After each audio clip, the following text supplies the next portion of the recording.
ಆತ್ಮೀಯ ವಿದ್ಯಾರ್ಥಿಗಳೇ, ನಿಮಗೆಲ್ಲರಿಗೂ ಕಾಲೇಜು ಶಿಕ್ಷಣ ಇಲಾಖೆಯ ಡಿಜಿಟಲ್ ಇ ಕಲಿಕೆ ತರಗತಿಗೆ ಸ್ವಾಗತ. ವಿದ್ಯಾರ್ಥಿಗಳೇ, ಈ ದಿನದ ನಿಮ್ಮ ಆನ್ಲೈನ್ ತರಗತಿಯಲ್ಲಿ ಪ್ರಥಮ BCA ಮೊದಲನೇ ಸೆಮಿಸ್ಟರ್ನ ಲೇಖನ ವೈವಿಧ್ಯ ಘಟಕ 4ರ ಲೇಖನ ವೈವಿಧ್ಯ ವಿಭಾಗದಲ್ಲಿನ ಗುಳೆ ಏಳುತ್ತಿರುವ ಗ್ರಾಮೀಣ ಶರಣರು ಪ್ರಸನ್ನ ಅವರು ಬರೆದಿರುವಂತ ಲೇಖನದ ವಿಶ್ಲೇಷಣೆಯ ಮುಂದುವರೆದ ಭಾಗವನ್ನ ನೋಡೋಣ. ವಿದ್ಯಾರ್ಥಿಗಳೇ, ನಾವು ಹಿಂದಿನ ಅವಧಿಯಲ್ಲಿ ಮುಖ್ಯವಾಗಿ ನಾವು ಕಲಿತುಕೊಂಡಂತ ತಿಳಿದುಕೊಂಡಂತ ಕೆಲವು ವಿಚಾರಗಳನ್ನ ನಿಮಗೆ ಮತ್ತೆ ಪುನರ್ಮನನ ಮಾಡ್ಕೊಳ್ತೀನಿ. ಹಿಂದಿನ ಅವಧಿಯಲ್ಲಿ ನಾವು ಈ ಲೇಖನವನ್ನ ಬರೆದಂತ ಪ್ರಸನ್ನ ಅವರ ಪರಿಚಯವನ್ನ ನಿಮಗೆ ನಾನು ಮಾಡಿಕೊಟ್ಟೆ. ಲೇಖಕರ ಪರಿಚಯ ಮಾಡಿಕೊಡ್ತಾ ಪ್ರಸನ್ನ ಅವರ ಬದುಕು, ಪ್ರಸನ್ನ ಅವರ ಬರಹ, ಅವರ ರಂಗಭೂಮಿಯ ಚಟುವಟಿಕೆಗಳು, ಅವರು ನಿರ್ದೇಶಿಸಿದಂತ ನಾಟಕಗಳು, ಸಾಮಾಜಿಕ ಆಂದೋಲನದಲ್ಲಿ ಪ್ರಸನ್ನ ಅವರ ಕೊಡುಗೆ ಏನು, ಅವರು ಒದಗಿ ಬಂದಂತ ಪ್ರಶಸ್ತಿಗಳು ಯಾವ್ಯಾವು ಅನ್ನೋದನ್ನ ನಿಮ್ಗೆ ಸಂಕ್ಷಿಪ್ತವಾಗಿ ತಿಳಿಸ್ಕೊಟ್ಟೆ. ಅನಂತರ ಲೇಖನದ ಆಶಯ ವಿವರಣೆಯನ್ನು ಕೂಡ ನಿಮ್ಗೆ ತಿಳಿಸಿದ್ದೀನಿ. ಅಂದ್ರೆ ಗುಳೆ ಏಳುತ್ತಿರುವ ಗ್ರಾಮೀಣ ಶರಣರು ಈ ಲೇಖನ ಪ್ರಧಾನವಾಗಿ ಏನನ್ನ ಧ್ವನಿಸುತ್ತೆ, ಈ ಲೇಖನದಲ್ಲಿ ಪ್ರಧಾನವಾಗಿ ನಾವು ಏನನ್ನ ಕಾಣಬಹುದು, ಲೇಖಕರ ಕಳಕಳಿ, ಲೇಖಕರ ಕಾಳಜಿ ಯಾರ ಪರವಾಗಿದೆ ಅನ್ನೋದನ್ನ ಲೇಖನದ ಆಶಯವೇ ತಿಳಿಸುತ್ತೆ.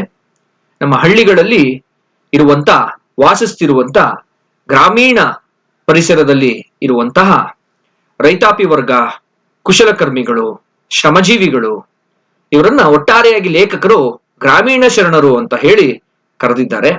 ಪ್ರಸ್ತುತ ಅವರ ಪರಿಸ್ಥಿತಿ ಬಹಳ ಚಿಂತಾಜನಕವಾಗಿದೆ. ಆ ಒಂದು ಪರಿಸ್ಥಿತಿಯ ಅನಾವರಣವನ್ನ ಇಲ್ಲಿ ಲೇಖಕರು ಮಾಡ್ತಾ ಹೋಗ್ತಾರೆ. ಅವರ ಈ ದುಸ್ಥಿತಿಗೆ ಕಾರಣವಾದಂತ ನಮ್ಮ ಸಮಾಜದ ಆಧುನಿಕ ಯಂತ್ರ ನಾಗರಿಕತೆಯ ನಗರೀಕರಣದ ಪ್ರಭಾವ, ನಮ್ಮ ಗ್ರಾಮೀಣ ಪರಿಸರದ ಮೇಲಾಗಿರುವಂತಹ ಅನಾಹುತವನ್ನ ಈ ಲೇಖನ ಬಹಳ ಅರ್ಥಪೂರ್ಣವಾಗಿ, ಸಮರ್ಥವಾಗಿ ತಿಳಿಸುವಂತ ಪ್ರಯತ್ನನ ಮಾಡುತ್ತೆ. ಮುಖ್ಯವಾಗಿ ಹಳ್ಳಿಗಳಲ್ಲಿ ನೆಲೆಸಿರುವಂತ ಜನ ಹೊಟ್ಟೆಪಾಡಿಗೋಸ್ಕರ, ಕೂಲಿಗಾಗಿ ತಾವು ಹುಟ್ಟಿದಂತ ನೆಲವನ್ನ ಬಿಟ್ಟು ಅನಿವಾರ್ಯವಾಗಿ ಗುಳೆ ಹೋಗುವಂತ ಗ್ರಾಮೀಣ ಶರಣರ ಹಳ್ಳಿಗಾಡಿನ ಶ್ರಮಜೀವಿಗಳ ಬದುಕಿನ ದಾರುಣ ಪರಿಸ್ಥಿತಿಯನ್ನ ಈ ಲೇಖನ ತಿಳಿಸುತ್ತೆ.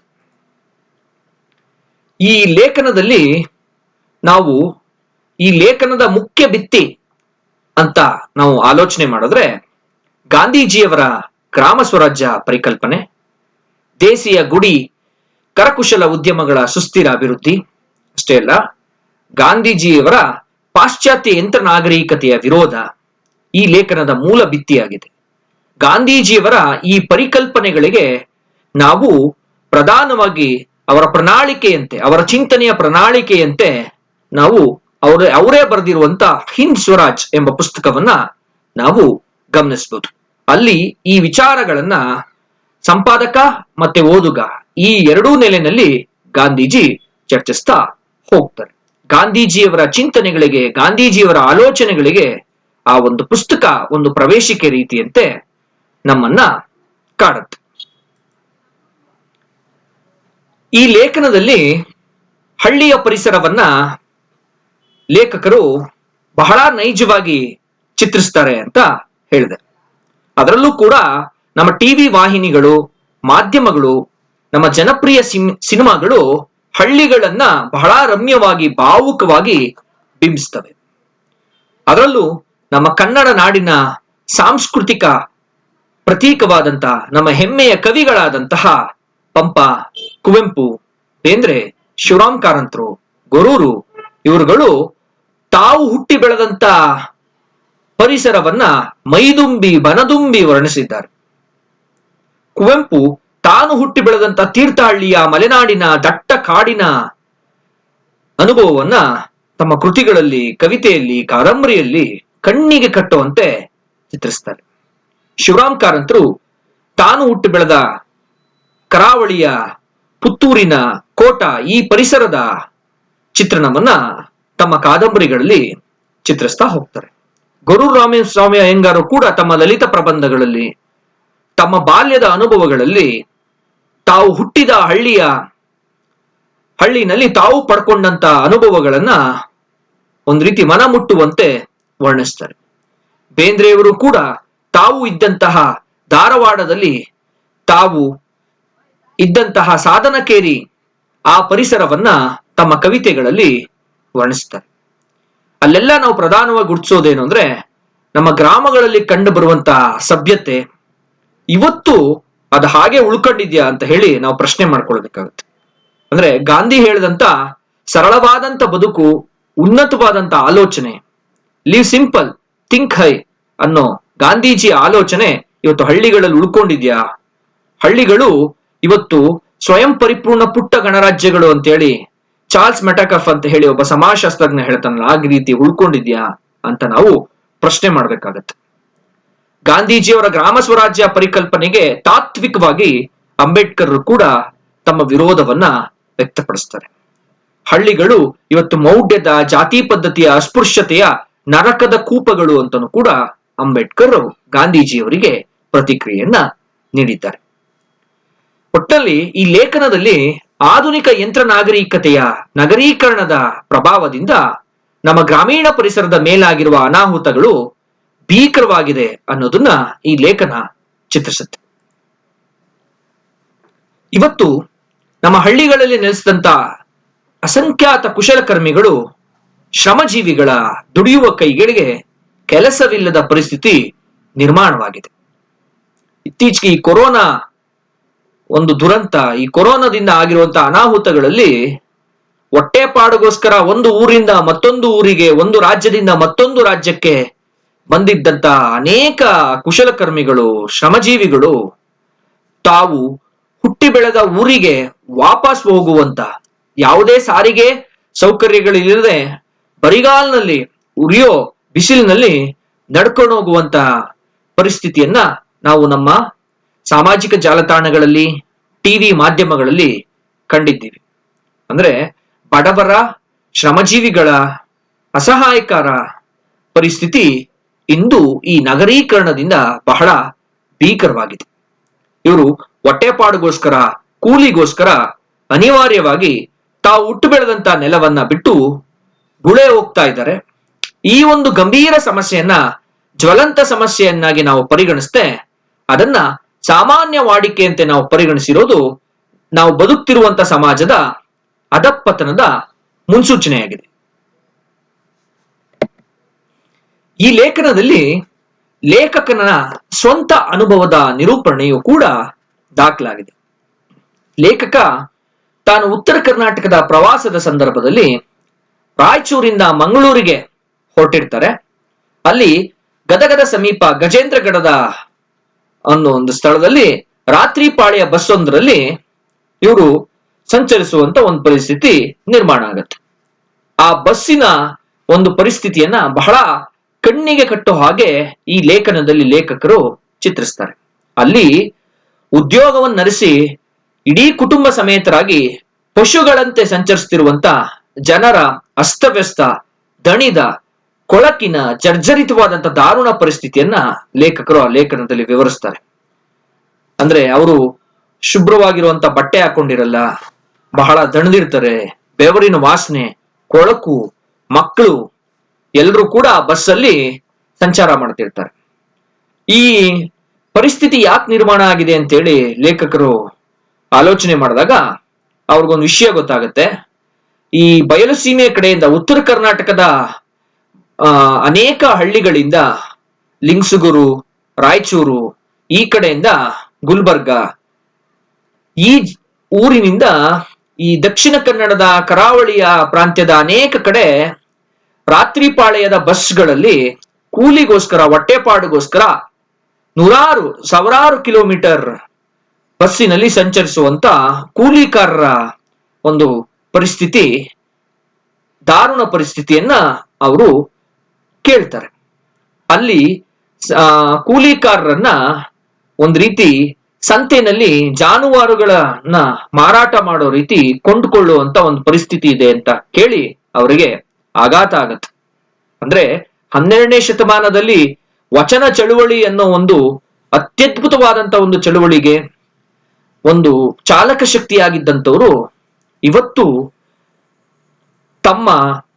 ಅನಿವಾರ್ಯವಾಗಿ ತಮ್ಮ ತುತ್ತಿನ ಚೀಲವನ್ನ ತುಂಬಿಸ್ಕೊಳ್ಳೋಕ್ಕೋಸ್ಕರ ತಮ್ಮ ಕುಟುಂಬ ಸಮೇತರಾಗೇನೆ ಪಶುಗಳಂತೆ ಸಂಚರಿಸ್ತಾ ಇದ್ದಾರೆ. ಈ ಒಂದು ಪರಿಸ್ಥಿತಿ ಒಂದ್ ರೀತಿ ಈ ಅಮೆರಿಕದಲ್ಲಿ ವರ್ಣಭೇದ ನೀತಿ ಅಸ್ತಿತ್ವದಲ್ಲಿದ್ದಾಗ ನೀಗ್ರೋಗಳನ್ನ, ಕಪ್ಪು ವರ್ಣೀಯರನ್ನ ಸಂತೆನಲ್ಲಿ ಹರಾಜಾಕಿ ಕೊಂಡ್ಕೊಳ್ಳುವಂತ ಒಂದು ಪರಿಸ್ಥಿತಿ ಇತ್ತಂತೆ. ಆ ಒಂದು ಸನ್ನಿವೇಶದಂತೆ ಈಗಿನ ಪರಿಸ್ಥಿತಿಯು ಕೂಡ ನಿರ್ಮಾಣ ಆಗಿರೋದು ದುರಂತ. ಲೇಖನ ಹೀಗೆ ಮುಂದುವರಿತಾ ಲೇಖನದ ಕೊನೆಗೆ ಲೇಖಕರು ಕೆಲವೊಂದು ಸಾಲುಗಳನ್ನ, ತಮ್ಮ ಅಭಿಪ್ರಾಯಗಳನ್ನ ತಿಳಿಸಿದ್ದಾರೆ. ಅದನ್ನ ನಿಮ್ಗೆ ತಿಳಿಸ್ತೀನಿ. ಲೇಖನದ ಕೊನೆಗೆ ಲೇಖಕರು ಹೇಳೋದು, ಯಂತ್ರಗಳ ಜೊತೆಗೆ ನಾವೂ ಯಂತ್ರಗಳಾಗ್ಬಿಟ್ಟಿದ್ದೀವಿ. ಸರ್ಕಾರಗಳು ಸರ್ಕಾರಿ ಯಂತ್ರಗಳಾಗ್ಬಿಟ್ಟಿದೆ. ಯಂತ್ರಗಳಾಗದೆ ಉಳಿದಿರುವುದು ನಮಗೆ ಅರ್ಥ ಆಗ್ತಾ ಇಲ್ಲ. ಧರ್ಮ ಯಾಂತ್ರಿಕವಾಗಿದೆ, ದೇವರೂ ಯಾಂತ್ರಿಕವಾಗಿದ್ದಾನೆ. ನಾನು ಯಂತ್ರ ಮಾನವ. ಇವರು ಶರಣರು ಅಂಡೆಲೆವರು ಅಂದ್ರೆ ಅಲ್ದಾಡ್ತಾ ಇದ್ದಾರೆ. ಇವರ ಅಂಡೆಲೆತ ತಪ್ಪಿಸದೆ ಹೋದರೆ ಉಳಿಗಾಲವಿಲ್ಲ. ಮಕ್ಕಳು ಮರಿ ಉಳಿಯುವುದಿಲ್ಲ, ಬರೆದಿಟ್ಕೊಳ್ಳಿ ಬೇಕಾದ್ರೆ ಮಾನವರೂ ಉಳಿಯುವುದಿಲ್ಲ ಅಂತ ಲೇಖಕರು ಹೇಳ್ತಾರೆ. ಇದು ನಮ್ಮ ಸಮಾಜದ ನೈಜ ಪರಿಸ್ಥಿತಿಗೆ ಹಿಡಿದಿರುವಂತ ಕೈಗನ್ನಡಿ ಅಂತ ಹೇಳಿದ್ರು ಕೂಡ ತಪ್ಪಾಗಲ್ಲ. ಇವತ್ತು ಯಂತ್ರಗಳನ್ನ ನೆಚ್ಚಿಕೊಂಡಂತ, ಯಂತ್ರಗಳ ಮೇಲೆ ಡಿಪೆಂಡ್ ಆಗಿರುವಂತ ಮನುಷ್ಯನ ಎಲ್ಲಾ ಭಾವನೆಗಳು ಯಾಂತ್ರಿಕ ಆಗೋಗಿದೆ. ಎಲ್ಲವೂ ಕೂಡ ಮೆಕ್ಯಾನಿಕಲ್ ಆಗೋಗಿದೆ. ಮನುಷ್ಯ ತನ್ನ ಸಂವೇದನಾಶೀಲತೆಯನ್ನ, ತನ್ನ ಸೂಕ್ಷ್ಮ ಮನಸ್ಸಿನ ಒಂದು ತಲ್ಲಣವನ್ನು ಕೂಡ ಅವನು ಸಹಿಸಿಕೊಳ್ಳೋಕಾಗದೇ ಇರುವಂತ, ಆಲಿಸಲಾಗದೇ ಇರುವಂತ ಒಂದು ಪರಿಸ್ಥಿತಿ ನಿರ್ಮಾಣ ಆಗೋಗಿದೆ. ಇವತ್ತಿನ ವೇಗದ ಬದುಕಿನಲ್ಲಿ, ನಗರದ ಧಾವಂತದ ಬದುಕಿನಲ್ಲಿ ಮನುಷ್ಯ ತನ್ನ ಮಾನವೀಯ ಕಳಕಳಿಯನ್ನೇ, ತನ್ನ ಮನುಷ್ಯತ್ವವನ್ನೇ ಕಳ್ಕೊಳ್ಳುವಂತ ಒಂದು ಪರಿಸ್ಥಿತಿ ನಿರ್ಮಾಣ ಆಗಿರೋದು ನಮ್ಮ ಸಮಾಜದ ಅಧಃಪತನದ ಮುನ್ಸೂಚನೆ ಅಂತ ಹೇಳಿ ನಾವು ಹೇಳ್ಬೋದು. ಒಟ್ನಲ್ಲಿ ಇಂದು ನಮ್ಮನ್ನ ಆಳ್ತಿರುವಂತ ಸರ್ಕಾರಗಳ ಪ್ರಗತಿ ಮತ್ತು ಅಭಿವೃದ್ಧಿ ಮಾದರಿಯ ಕೇಡಿಗೆ ಮನುಷ್ಯನ ದುರಾಸೆ, ಲೋಲುಪತೆ, ಸಿರಿಯ ಗರ ಹೊಡೆದ, ಇದು ಬಸವಣ್ಣನ ಒಂದು ವಚನದ ಸಾಲನ್ನ ಇಲ್ಲಿ ಸಿರಿಯ ಗರ ಹೊಡೆದ ಅನ್ನೋ ಪದವನ್ನ ನಾನು ಬಳಸ್ಕೊಂಡಿದ್ದೀನಿ. ಹಾವು ತಿಂದವರ ನುಡಿಸಬಹುದು, ಗರ ಹೊಡೆದವರ ನುಡಿಸಬಹುದು, ಸಿರಿಯ ಗರ ಹೊಡೆದವರ ನುಡಿಸಬಾರದು ಅಯ್ಯ ಅಂತ ಹೇಳಿ ಬಸವಣ್ಣ ಹೇಳ್ತಾನೆ. ಅಂದ್ರೆ ಶ್ರೀಮಂತಿಕೆಯ ದರ್ಪ, ಶ್ರೀಮಂತಿಕೆಯ ಅಮಲು, ಶ್ರೀಮಂತಿಕೆಯ ದಬ್ಬಾಳಿಕೆ, ಅವರ ಆಡಂಬರ, ಆ ಆಡಂಬರದ ಕಯಾಲಿಯ ದಿಮಾಕಿನ ಭೋಗ ಜೀವನವನ್ನ ಕುರಿತಂತೆ ನಾವೆಲ್ಲರೂ ಆತ್ಮಾವಲೋಕನ ಮಾಡಿಕೊಳ್ಳುವಂತೆ ಈ ನುಡಿಗಳು ಅಪೇಕ್ಷಿಸ್ತವೆ. ಈ ಲೇಖನದ ಆಶಯವನ್ನಾಗಿ, ಈ ಲೇಖನವನ್ನ ನಾವು ಓದಿದಾಗ ನಮ್ಮ ಆತ್ಮಾವಲೋಕನಕ್ಕೆ ಈ ಲೇಖನ ಒಂದು ಮಾಧ್ಯಮವಾಗಿ ಕಾರ್ಯವನ್ನ ನಿರ್ವಹಿಸುತ್ತೆ. ಇನ್ನು ಈ ಲೇಖನಕ್ಕೆ ಪೂರಕವಾಗಿ ಕೆಲವೊಂದು ಗ್ರಂಥವನ್ನ ನಿಮ್ಗೆ ಓದೋದಕ್ಕೆ, ಪರಾಮರ್ಶಿಸೋದಕ್ಕೆ ನಿಮ್ಗೆ ಹೇಳ್ತೀನಿ. ಮುಖ್ಯವಾಗಿ ನಾವು ಗಾಂಧೀಜಿಯವರ ಹಿಂದ್ ಸ್ವರಾಜ್ ಪುಸ್ತಕವನ್ನ ನಾವು ಈ ಲೇಖನಕ್ಕೆ ಪೂರಕ ಪಠ್ಯವನ್ನಾಗೂ ಕೂಡ ನಾವು ಓದ್ಕೊಳ್ಬಹುದು. ಗಾಂಧೀಜಿಯವರ ಗ್ರಾಮ ಸ್ವರಾಜ್ಯ ಕಲ್ಪನೆ, ಗಾಂಧೀಜಿಯವರ ದೇಸಿ ಕರಕುಶಲ ಉದ್ಯಮಗಳ ಸುಸ್ಥಿರ ಅಭಿವೃದ್ಧಿ, ಮತ್ತೆ ಪಾಶ್ಚಾತ್ಯ ಯಂತ್ರನಾಗರಿಕತೆಯ ವಿರೋಧ ಈ ಲೇಖನದ ಮೂಲ ಭಿತ್ತಿ ಅಂತ ನಿಮ್ಗೆ ಹೇಳಿದ್ದೆ. ನಾವು ಹಿಂದ್ ಸ್ವರಾಜ್ ಪುಸ್ತಕವನ್ನ ಓದಿದ್ರೆ ನಾನು ಹೇಳಿದಂತ ಈ ಅಂಶಗಳು, ಗಾಂಧೀಜಿಯ ಚಿಂತನೆಗಳ ಒಂದು ಸಂಕ್ಷಿಪ್ತ ಪರಿಚಯವು ಕೂಡ ನಮ್ಗೆ ಆ ಪುಸ್ತಕದ ಮೂಲಕ ಆಗುತ್ತೆ. ಆ ಪುಸ್ತಕ ಗಾಂಧೀಜಿ ಸಿದ್ಧಾಂತದ ಒಂದು ಮ್ಯಾನಿಫೆಸ್ಟೋ, ಪ್ರಣಾಳಿಕೆ ಅಂತ ಹೇಳಿದ್ರು ಕೂಡ ತಪ್ಪಾಗ್ಲಾರದು.